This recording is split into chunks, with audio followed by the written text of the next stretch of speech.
I'm only taking one step at a time towards healing myself. I had to get out, I found a way out. No more living in pain or misery. It's all about protecting my energy. Keep the negative away from me, because I am just keeping my peace. Cut off everything that no longer was serving me, and I chose to start loving myself. I walk in my purpose, no looking back, I'm only going with it. B.O. standing there, a better version of me. I must say that I'm proud of me. It's not about how you feel, I'm living proof that God is real. So let me show you how to heal. Damn it, I'm wearing it well, cause I came a long way. My journey isn't yet complete, that's what it look like to heal. Damn it, I'm wearing it well, I'm proud of myself.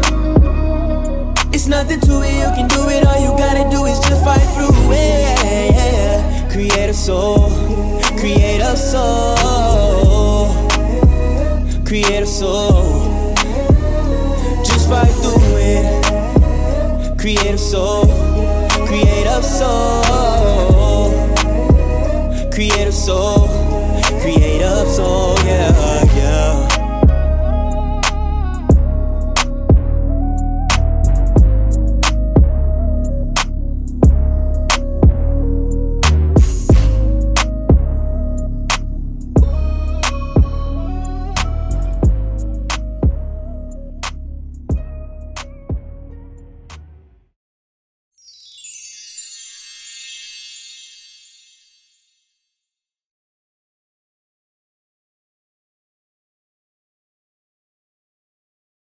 Welcome to Pain to Purpose podcast, where we have open discussions to heal together as a community. Today we are on episode 39, and our special guest is a public speaker. Her name is Vitelle. Welcome, Vitelle.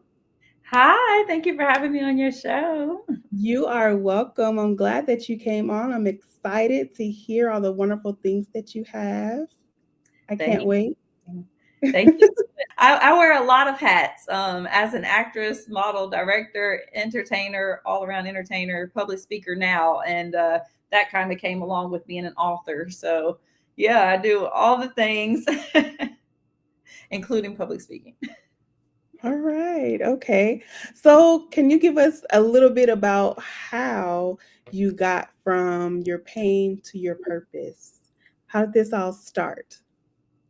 So I'll figure out how to kind of narrow it down, because just the same as I wear many, many hats, I also have many pains that I could mention and speak of. And that is why I do what I do. I have been through a lot of traumatic experiences. I often say that I'm kind of the poster child for trauma. I've experienced all types of abuse, as well as even human trafficking, homelessness, you name it. I have been through a lot, but I'm so grateful that even in the midst of all the circumstances that I've been through, I was somehow able to see the light at the end of the tunnel and focus on my mission and my purpose in life. I've been an actress for as long as I can remember, and even when I was little, that's something that I did, not as a living at that time, but just something that helped me cope and get through things. I was always acting, and so even through my traumas and my pains, I've been able to act as if I was someone else, or be someone else, in order to get through certain situations, or even just thinking about the future and the books and the movies and all the things that would come of the circumstances right now. So I've been making my journey to purpose even as I was going through the pain. So now, I'm so grateful to be walking in my purpose. Doesn't mean I never experience pain in life anymore, but I experience it a lot differently now that I'm walking in my purpose daily. It's amazing how when you're going through something, you really don't understand why you're going through it. And Right. then when you come out of it and when you can see the light at the end of the tunnel, it was like, okay, There Mhm. was purpose. There was a reason why I went through this. And so now Right. you can share your story to help others believe. So that's Exactly. amazing. Exactly. And it helps me to cope even more. Like I said, as long as you're alive, things are going to happen that are not comfortable. But when they do happen now, I like to say that things don't happen to me anymore, they happen for me. So, when something's happening, I'm like, okay, what am I supposed to learn from this? Who can I help in the future to handle this differently than maybe what I'm doing right now? I'm always looking at where's the silver lining even in the midst of tough situations. So you definitely learned that from experience and from years of seeing how that pattern works. Right. And I've learned that we don't have to be victims. We can be That's right. victorious if we just change our mind, our way of thinking. Yep. So that's another great thing about it. So what was the first, you said you're an actress. So what was the first movie or play that you were in? Ooh, gosh. I don't know. You made it back that Like far? something in church. Yeah, I don't know. I've been literally doing this since elementary school, and especially in church, I remember being in all the plays and playing Mary, in the Christmas shows and all those things. So I don't really know what my first project was. Now that So I let us know about the latest. the latest, so the latest is my show Nine Lives, which I'm doing right now. It's a one woman show about healing from trauma. That's I produced, directed, and star in it. I actually have a picture here I can show you. This is all the different characters in my show, which are all played by me. That's Okay. my most current project that I'm traveling with right now. And as your podcast mentions, pain to purpose, that is what I'm doing with this show, is using my pain to walk in my purpose. And so I've really been focusing on my own projects lately. I founded a production company, Us3 Productions, and kind of went from doing everyone else's projects and building everyone else's empire to focusing on my own and what my purpose is. So it's a huge leap of faith, but that's the focus right now. Well, congratulations. I'm so happy for you. Thank you so much. And so when is the next show? So, okay, so we're kicking off 2025 with 9 shows at the top of the year. The first one is going to be January 11th in Orlando, Florida. And then from there, we're going to Birmingham, Alabama, Raleigh, North Carolina, Atlanta, Georgia, Washington, D.C., Houston, Texas, Nashville, Tennessee, Boston, Massachusetts, and Bowling Green, Kentucky. So we have them lined up, at least one show every month, sometimes two, depending on what month it is, all the way up until June. So, yeah. Okay, that's amazing. And you say you play every character on there? Yep. Every single one. Yep. All of these are me, if you can if you can't tell. All in one night. Yep. It's all so the way that Us3 production shows work is it is a mixture of film and live stage production. So some of Okay. it is pre-recorded that you're going to a movie, but there's going to be things happening in the building, in the room, that is audience involved, and so it's like a play as well. So it's a mixture of both, and that's how I do all my projects. And so yeah, with this one it's no different. It's just that I play 9 different characters, and each one of the different characters represents a different type of trauma that I've actually been through. So this particular show is all about sharing my trauma and helping people to heal from and overcome the pain that they've been through, especially when it comes to depression and suicidal ideation. That's something I've experienced my entire life through all of the ups and downs and different pains that I talk about. There was always that underlying depression, which is, understandable, being that you're going through all of this. So I really, focus my energy on that, and it's helping so many people. Like everywhere that we performed it at, I've been performing it since 2020. So it's going to be the 5-year anniversary that we're doing this big tour. And every time I do it, like, just the amount of people that can relate to the testimony, and that it helps, even something as severe as people will tell me after the show that they were thinking about taking their lives, and now they're looking at it from a different perspective. So, I'm all about reminding people not to make permanent decisions based on a temporary emotion. And Right. no one can speak to that better than someone who has been there, done that. I know what that suicide feels like. It can feel like the only solution, the only way out, the end of the Yes. world, and all of these things. But it's so important that we learn how to cope with that and learn how to get through it without making any final decisions. So that's what the show is all about, and that's what we're doing all around the world right now. We are impacting people in this way. So I wanted to ask you, when you got to a point where the depression set in, you wanted to unalive yourself, how did you get through that? Like, I know that you an actress and everything, but did you try counseling? Do you have a mentor? How did you get through that? So it's never just one solution, and of course it's never overnight. So I tried many different things until I found what works. And sometimes you need to do all of the things. You need to go to a counselor. You need to find different ways to cope. And a counselor can also give you different coping mechanisms to use. So depending on the situation or the circumstances that had me feeling what I was feeling at that time, there's going to be different ways to cope. Sometimes it's as simple as just getting out and getting some fresh air, getting grounded, getting out, out in nature, going to the gym, working, sweating it out, working it out physically. Sometimes you just need to eat or sleep. A lot of the times that was my problem, is like, I'm not taking care of myself. I'm just going nonstop. And then I'm realizing, okay, the emotional stress that I'm under right now is coming from the fact that I haven't eaten or slept in a few days, and so just being aware of myself and knowing what I need, and then also allowing myself to feel. Like I came from a lifestyle where it was like, you're not allowed to feel, you're not allowed to have these emotions and react to these things. You need to just be okay all the time. And a lot of us come from families like that. Yeah. Exactly. And this is, our ancestry, passed down. It's like, don't speak on anything negative. Just be a kid and whatever. And it's like, to allow myself to feel now and say, okay, this just happened. It's okay for me to feel like this about this, because this just happened. And so it wouldn't be normal for me not to feel anything, so just allowing myself to feel whatever the feeling is at that moment, to process it in whatever way needs to be done at that time, without making any final decision based on what I'm feeling at that moment. So what does a day look like for you? You have a routine, routine you do every morning to get you through your day? I wish I had my phone in front of me right now so I could show you my calendar. A day in my life looks like waiting to happen.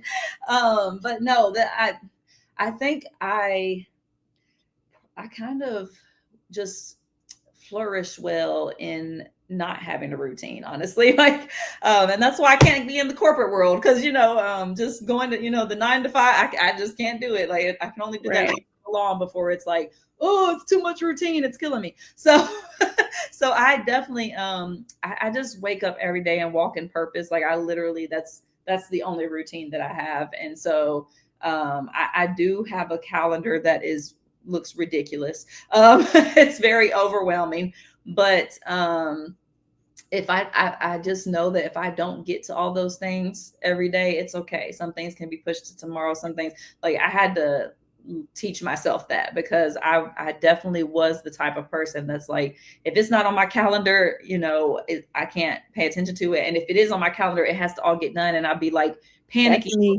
trying to I said I know, because I already know. Like, every time I get on one of these interviews, the show's already begun. It's not even January 11th yet, but the show starts right away, because God's using me all the time. And so when I get in these interviews, whatever comes out of my mouth, I don't know what's going to happen, but I know it's for you. So it's for anybody who's watching, and it's for you. So this is what God's given me to say. Like, that's who I was, like, just so OCD organized. And then when things did not go the way that I had planned it for that day, I'm like losing it.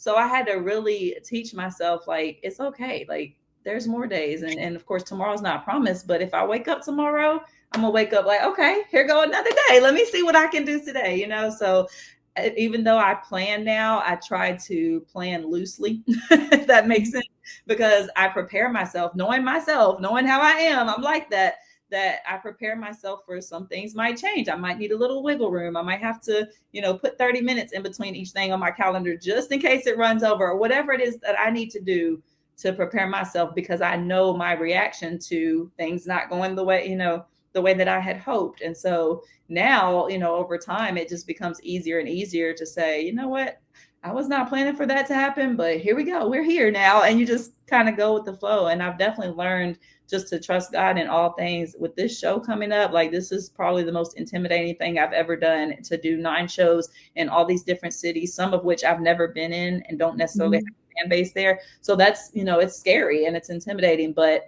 I'm to the point where I literally let Jesus take the wheel. I'm like, I'm not even in charge of I this. think Like, when it's destined to be, when it's purpose filled, mhm. um, it's not going to always happen the same way. Right, right. And we used to have this saying in church a long time ago, we don't have church as usual. So anything is subject to change in the church service. Right, because So 11 o'clock may not be like 3 o'clock. yes, So when you're walking in your purpose and you're helping somebody through your story, each story that you tell, it's going to be told a different way. exactly. It's going to be told for that particular audience.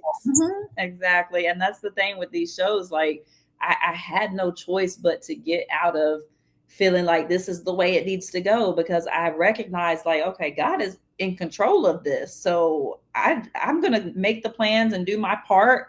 But if it doesn't go that way, I'm going to expect that it was supposed to go this other way. And I'll give you a prime example. I know one time with this particular show with 9 Lives, we have a scene where there's abuse that takes place. I'll be very vague so that I don't give too much away, because y'all need to come see the show. But there's abuse that takes place, and one of the actors in it actually pulled out a knife on the stage, and I was not expecting that. And I was like, part of me as the director, in the back of my head, even though I'm on the stage acting and I couldn't show it, I was thinking, like, did I tell him to do that? I ain't tell him to do that, because I'm the director and I need the show to go the way that I said it needed to go. So that was the back of my head, the director, Vitelle. But then, again, processing and learning at that time to let God take control. And would you believe that after the show, a lady came up to me who had experienced that exact same situation, knife and all. And I'm like, okay, God, I'm going to stop questioning you, because I Just literally, let him lead the way. exactly. And I trust the people that God has sent to be a part of this. When he shows me, okay, they're supposed to be here, then I trust their opinions and their insight too, because some of the show came from just, this is what God had put on their heart. He don't always give it to me. And then if they bring it to me, then it's like, okay, let me go pray about it and just confirm that, with God myself. And then a lot of times it is straight from him. And then by the time we do the show and we see every single time somebody's testimony, it is literally something that they experience word for word. And I'm just like, I can't even make this up. So I definitely, after so many times, it took a while for me to get it, as it is with us humans. But every time, God just shows up and shows out. And I just, especially like you said with church, when it gets carried away and it goes over time, we have that happen in our meetings. But I just have to step back and say, you know what? I was trying to be somewhere by this time, but God's doing something. So let me just sit down and relax and enjoy the ride, Because because you don't know who you helping. You don't know who your story is helping. exactly. I just trust that there's always for somebody. So the book that you have, what's the name of the book that you have? Yes, so my book is right here. It's called I Am a Poetic Ensemble. And this is the book that the show is actually based off of. So this is a book of poetry. It's my testimony, but written in poetry format, memoir of my life. And it's also, because I don't know how to do just one thing, I have to multitask everything. So it's also a self-help book. So in the back, I have like notes and references for anyone who may be able to relate to anything that I talk about in the book, things that I'm sharing my own testimony. But if they find that they relate, there's also some resources in the back that can help them out, that helped me. Okay. And how can they purchase your book? It is available on Amazon, but of course, y'all know us self-published authors. We want y'all to get it directly from us, especially so I can sign it for you. So you can go to vitelle.net. It's just how you spell my name there, VITELLE.net, and you can get a copy of the book signed directly to you, or you can get tickets to my show, or you can do both of them. And all my VIPs to my shows get free books too. All right. And there anything that you would like to leave for our audience? Any gems or favorite quotes you have, favorite scripture, anything? That is good. Okay, so this is the part of the interview where I'm just really like, all the way up to you ask the question. I'm like, okay, Lord, what you got? What you got? But I definitely feel the running theme here is just letting him lead, letting him take the way, and letting go. Um, Man, letting go is a hard one. Because we want what we want. We have our intentions and our dreams and our goals. And your show's about pain to purpose. Sometimes what we want isn't necessarily our purpose. So it is so important that we're able to let go and just really ask God and trust Him. Like, what do you want me to do in my Yeah. life? And so, like, that's a tough question to ask, because we want all these things. But I wanted this car, I wanted this house, I wanted this job. But when you really take a step back and say, God, what do you want me to do? What is my purpose for living? Because we all just have one life, and it's short. No matter how long you live, it is not long enough. Sometimes it can seem so. Just being able to pull back and say, God, okay, you're in charge. What do you want me to do? And really trusting in the fact that He's going to show you. When you ask Him, He's going to show you. And just follow along that. It's like following the yellow brick road. You gotta you gotta keep your eyes open. You gotta be just aware of what God's answering when you ask Him that. So be willing to let go, be willing to let Him take the lead, and just trust the process, because nobody can lead like He does. All right. Amen. And for our audience, I pray that you feed all this in and that it really helps someone. Never give up. Trust the process. Know that you are not alone. And always remember, it's only pain until you discover your purpose and start your healing journey. And I'll see you next Monday.